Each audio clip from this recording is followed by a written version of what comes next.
What are the symptoms of scoliosis? When patients receive a diagnosis of scoliosis, a lot of times they're trying to consider what symptoms or what things they can look for to determine their size. Well, first of all, when we look at scoliosis, we know scoliosis is an unnatural sideways curvature of spine with an associated rotation. Now, when they measure the scoliosis with using a cobb angle analysis, in order for it to be diagnosed as scoliosis, it needs to be 10 degrees or greater. Now, there is very different types of scoliosis, and these are determined by the underlying cause. Now, we know 80% or so of cases are diagnosed as idiopathic, and idiopathic means no single known cause for the scoliosis. We believe it to be a multifactorial condition. There could be many different things associated with the causation of scoliosis, and somebody can have more than one cause.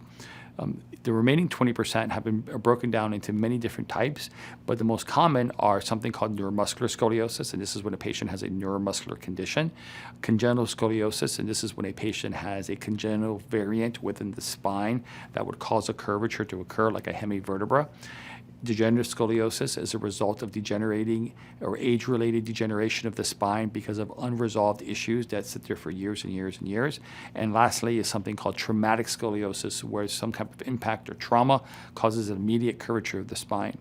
Now, in adolescent idiopathic scoliosis, this diagnosis occurs between 10 and 18, and this is the most common type of diagnosed type of scoliosis, but we don't believe it's the most common age group. The most common age group of scoliosis is actually in later stage life.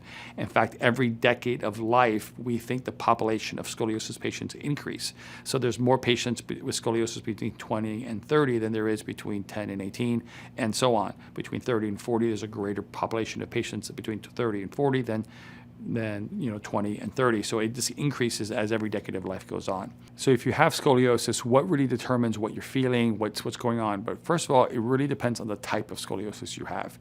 The type is going to really determine what's happening as a result. Where the curve is located is a second big factor, whether it's a cervical scoliosis, a thoracic scoliosis, a thoracolumbar scoliosis, a lumbar scoliosis, like what type of curve, where it's located. Of course, the severity of the scoliosis, whether it's mild, moderate, severe, or something I like to use a fourth category, very severe, and of course, your age, how young or how old you are with your scoliosis can determine the symptoms as well. The most common question I always get asked is like, well, if I have scoliosis, am I always going to have pain? And unfortunately, the answer is no. It's not that simple. Pain is not the main difference in scoliosis patients, and it isn't not really related to the size of curve.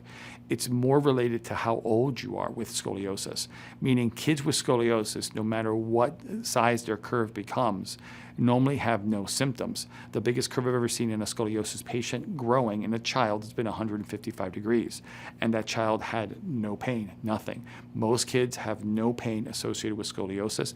If they have pain, they call it very mild, and they say it's very dull at the site of curve, and there may be no difference than other kids just having, growing and doing stuff that have pain too. So it's not really any difference than their non-scoliosis counterparts, and it's not any kind of severity. So we don't expect kids to have pain when it comes to scoliosis. If kids have pain as a result of scoliosis, they're in the minority of patients, and they may have something else, meaning they may have some of a neuromuscular condition, they may have some of the other things that I mentioned above.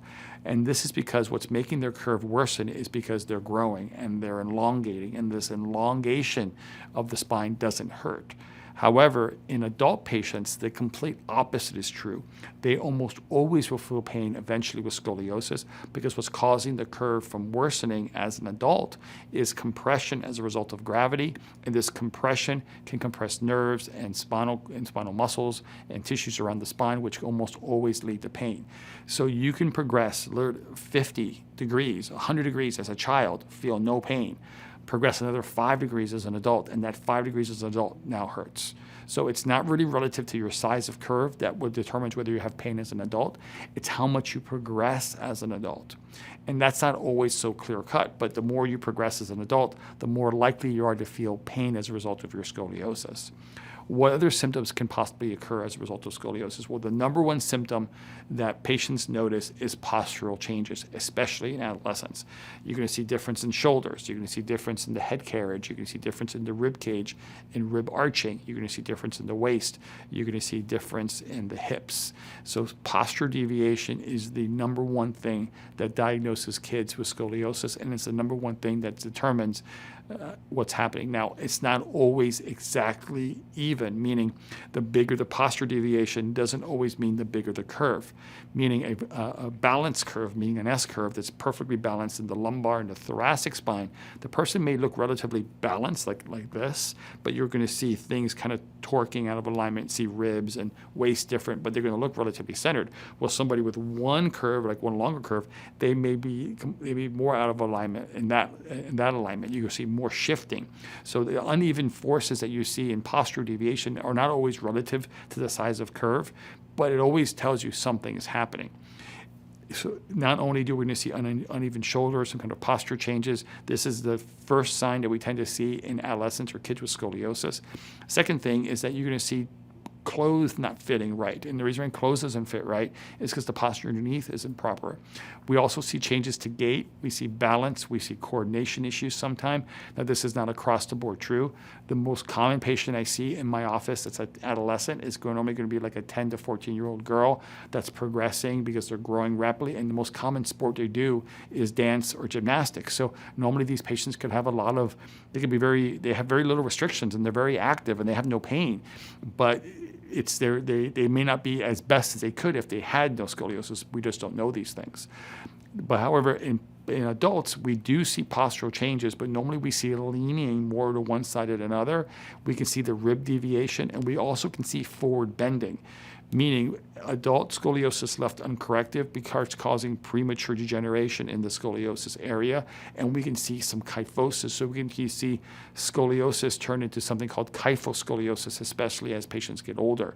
So any type of postural change as it gets bigger is a sign that your curve is worsening. So if your posture is worsening, your curve is almost always worsening, because we never see posture get worse and curves get better. That's not what's going to happen.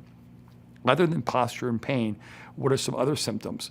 Well, since we're affecting the spine, anything that is associated with spinal misalignments can be a relationship to scoliosis.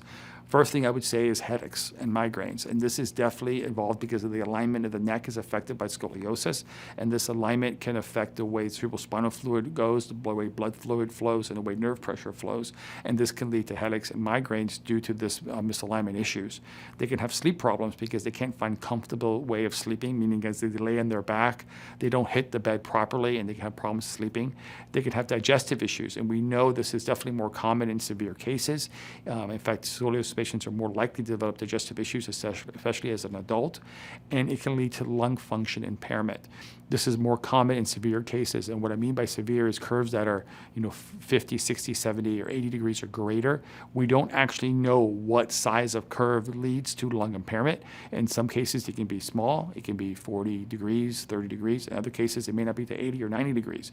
The only way to know if you have any type of lung impairment as a result of your scoliosis is to have a lung function test, to have a functional capacity test of your lungs to see if there's going on. Now, here's the issue. Once there is an impairment or some kind of functional issue, normally there's not much to do about it, meaning having surgery doesn't necessarily make it better. Stopping the curve from worsening will stop it from worsening.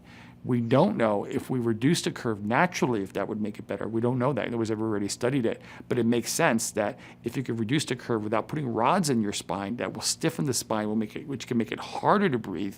And that's what some studies have shown, that scoliosis surgery can actually make this impairment worse. So our goal is to try to reduce the curve and stop this impairment from actually increasing. However, most patients that have any type of lung impairment, they call it functional, meaning they'll never really know. It doesn't really affect their day-to-day life because most patients are not using 100% of their lung function every single day of their life anyway. So no two cases are the same when it comes to scoliosis. So therefore, there's no one person with scoliosis, or patients with scoliosis are all going to have this one symptom. The most common symptom, I would say, is abnormal posture.